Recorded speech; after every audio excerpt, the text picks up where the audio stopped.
ICT a catalyst to scientific research fields of knowledge societies in Asia. There are a few new terms that we'll try to understand. This is I am Bilal Mahmood from GC University Lahore, and Sayyid Hasnan couldn't come here because of his exams. So I'm here to sort of with him.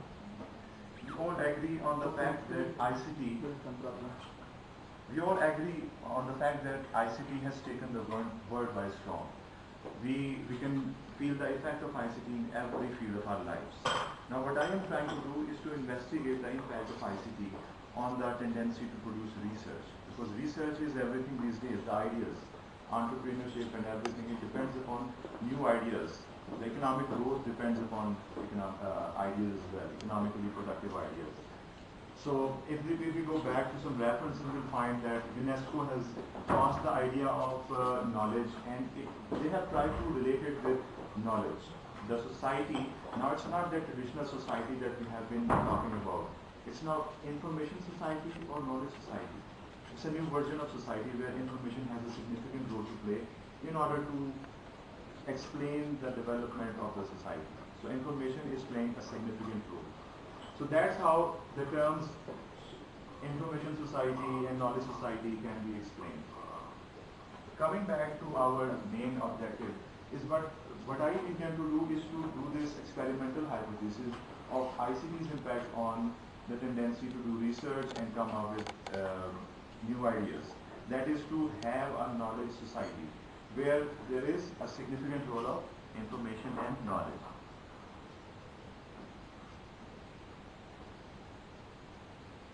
So this is a brief introduction of how we were motivated. You can see this is a concept given by Continental, who gave this idea that the mankind have been facing various tides of development in their history.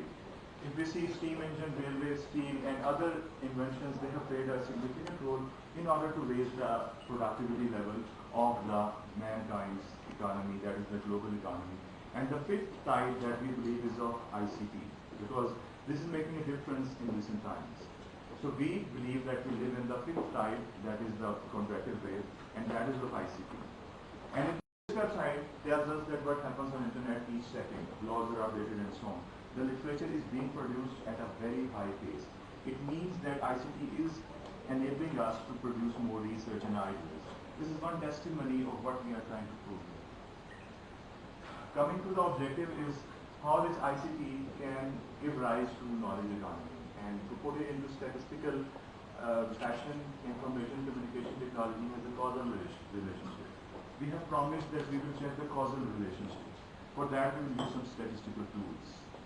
So coming to the literature review, it's not much because the idea is new. It's not just a mere replication of existing literature. It's a novel idea. So that is why we didn't find much of the literature, and there were a few things that revealed that if we use ICT, there will be a positive impact on the productivity of the researchers. It means that if the researchers are more productive, they are able to generate more research. So this gives us a motivation to do some research on this topic.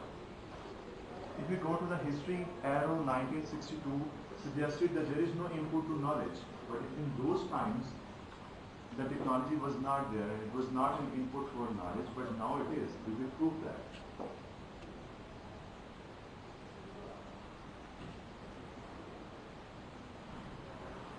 Theoretical framework, we borrow some excerpts from UNESCO, where they discuss the concept of informationalization, which is the next step after knowledge creation.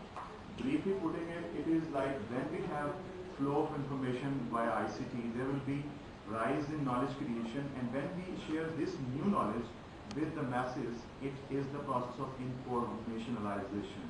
So this is how this sequence goes. Being impressed by this, we give this conversion gradient diagram that shows that ICT can help in knowledge creation, but there are other factors as well. We have listed those factors in the word of statistics. These are called as control variables, and we have referred to them in our statistical model. As you can see, it's a simple probabilistic model in which this is a dependent variable, this is the intercept, and these are the independent variables. This is the variable of main concern that shows the information internet users. These are the researchers in R&D, because they have a significant role to play when it comes to knowledge creation. They are the thinkers, they are the minds behind it. And then there is patents that are registered, because they show the creation of new ideas. The more are the patents, the more are the new ideas. So this is how we form this statistical model. And the data is taken from two famous databases. One is the World Development Indicators, World Bank gives this, and ITU, Information International Telecommunication Union. So these are the two databases we have considered, and we have chosen these years. Could have gone for more years, but we were stopped by the availability of the data, because the data on ICT and such things is new. They are not available for Asian countries. We have chosen 24 of them, the Asian countries, because not many countries are developed in our region, and that's why ICT and things like research is in R&D and patents, internet usage. It's a new thing and comes after 2000, not before that. So this is how we were forced to select this sample, this panel data, which is coming with cross sections and time series. And these are the variables, their operational definitions borrowed from ITU and WDI. Now these are the findings. The findings, they are quite rigorous in terms of their statistical estimations. It has various steps. The step one, if you want to see, you can see my paper for another application of this. But right now the steps are as follows. The first step in dealing with panel data, when we are trying to check the long-run relationship, is to investigate the panel cointegration. The first step always is to check the stationarity. For that we have panel unit 2 test, and you can see they have been given by Pisran, IM and Shin in 2003. So we are borrowing this tool and we are applying this. Once we apply this, we see that in their first difference, ones with D, they are appearing as significant values. It means that they are stationary at first difference. So what we want is obtained. We want them to be stationary at the same level, and they are on the first difference. So these are a few statistical terms we used, use A for this, and these are the results for that. We can see that they are having desirable results. And once the stationarity is found, we can go towards panel cointegration. And for that, there are two major tests, Pedroni and Cow. They gave these tests, very famous and commonly used. Need not to scare you with these, because these are the background formulas for that. Now these are the front-end results. These 7 tests are by Pedroni, and their significance is desirable, and it happens in most of the cases. That is, in 4 of the cases they are significant, and in 3 cases they are not. So the majority is significant. It means that we can, carefully accept that there is cointegration among the variables, and it is happening. And just to confirm this, or to provide more support, we have used tau cointegration test as well, which is separate from that Pedroni test. It is also significant. So we are getting the desirable results as yet. EVH 8 again was used for it. A further stamp of validation of this is this estimation. The cointegration, once it is found, we can quantify this, because in a regression we have the liberty to quantify the impact. This panel fully modified Oren D square, that is PF modes, allows us to do this. And it overcomes autocorrelation and such issues. That is why it is called as fully modified OLS. The results are as follows. They are quite similar to ordinary regression. They are having the desirable significance, and they are having a positive impact. While the diagnostic tests like LFS and Ramsey test and then heterosidicity, they have also been inquired, and they are getting the results that we wish. The diseases of OLS are absent in this case. Again, we use EVS 8, which is easily calculatable in for PF nodes. This is the description of that. To put it into more clear language, these 3 variables, that is R&D researchers, patent applications, and internet usage, all of the variables, they have a positive and significant impact on the knowledge creation, that is the scientific publications. Now I have taken it as a proxy of knowledge creation. The more are the scientific publications, the more is the knowledge creation, the new ideas they are being produced. But a promise that I did at the beginning is we needed to check their causal relationships. So we need to answer the question, what causes what? From where the causality runs. Which is the cause and which is the effect? So you can see that this is the panel random causality again used by usage, and it shows that this hypothesis is getting, null hypothesis is getting rejected, which means that the causality does run from internet usage towards knowledge creation. Internet usage allows us to produce new knowledge. But vice versa does not hold, because having more knowledge is not necessarily going to cause an increased use of internet. It might be true for any other case, for any other sample, but at least in our case where Asian countries have been selected, it's not found. So this is also according to our expectations. Now the findings are these, and we can see that these are on the basis of what we have done.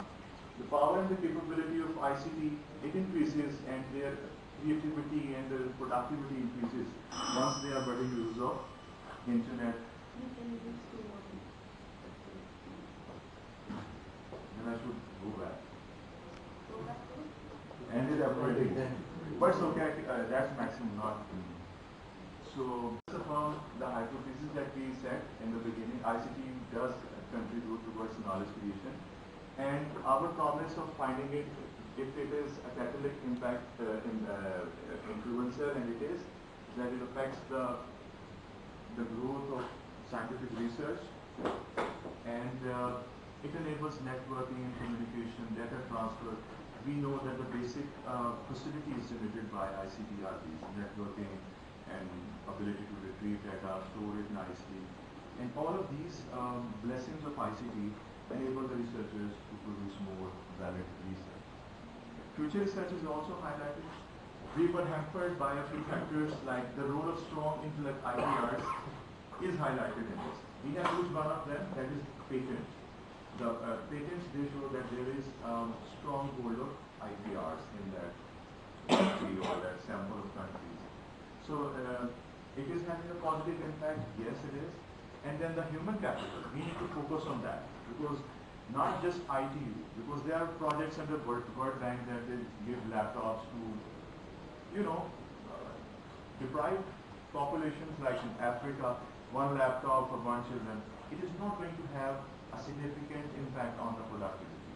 Once they do not have the digital literacy, they need to have digital literacy if they want to be more productive.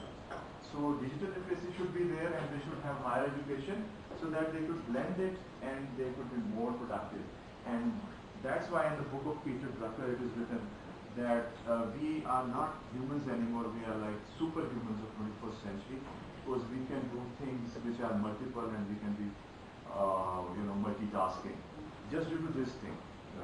2 centuries back, it was not possible.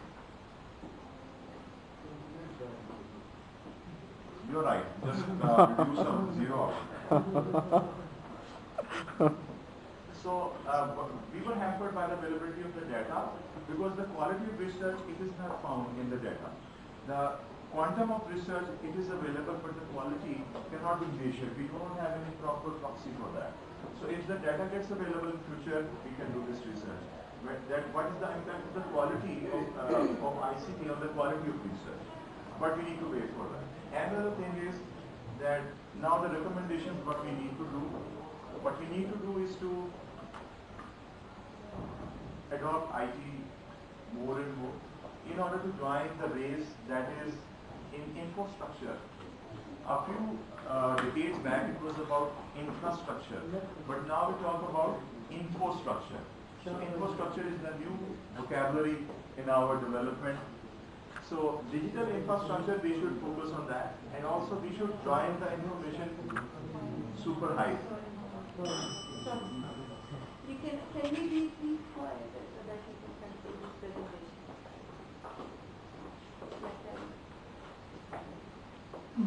So we were talking about this digital infrastructure.